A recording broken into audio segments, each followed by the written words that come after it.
নমস্কার বন্ধুরা, নমস্কার স্টুডেন্ট। তোমরা কেমন আছো সবাই? আশা করি খুব ভালো আছো।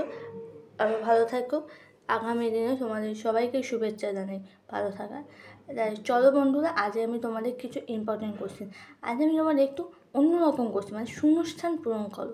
শূন্যস্থান পূরণকাল হিসেবেই তোমাদের কোশ্চেন, মানে এগুলো তোমাদের কোশ্চেন হিসেবেও অ্যান্সার পাবে, বাট আমি তোমাদের এটা শূন্যস্থান হিসেবে করে দিয়েছি। আর আমি যে তোমাদের যে কোশ্চেনগুলো দিয়েছি এগুলো হচ্ছে ক্লাস 6 থেকে ক্লাস 7 থেকে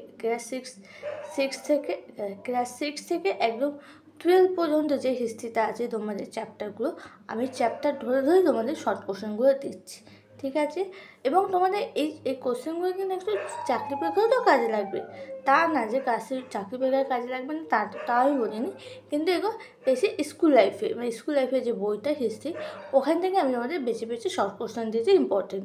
ভালো লাগলে ভিডিওটা প্লিজ লাইক, শেয়ার, সাবস্ক্রাইব করে দিই।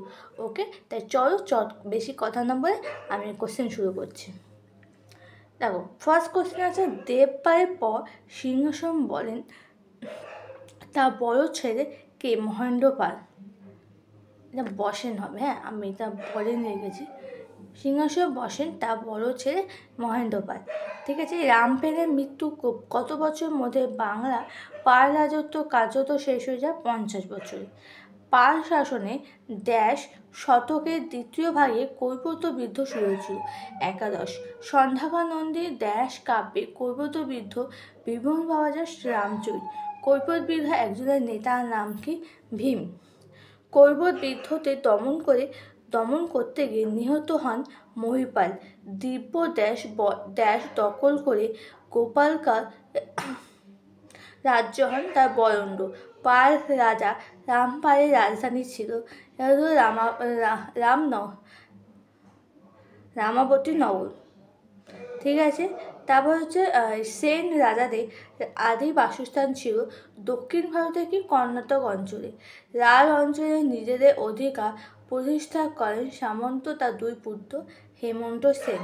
তাই হচ্ছে পাল রাজা গোবিন্দ পালকে পরাস্ত করেছিলেন কে? এটা আমি অ্যান্সারটা আমি লিখিনি, আমার খেয়াল নেই অ্যান্সারটা আমি এটা তোমরা যদি পারো অবশ্যই অ্যান্সারটা দিয়ে দিও, না হ্যাঁ তোমরা যদি না পারো আমাকে কমেন্ট বক্স করো, আমি পরে অ্যান্সারটা তোমাদের লিখিয়ে দেবো। সেন রাজা আমলে বাংলার তুর্কি আক্রমণ ঘটেছিল কে? লক্ষণ সেন, ঠিক আছে? পরের পেজ।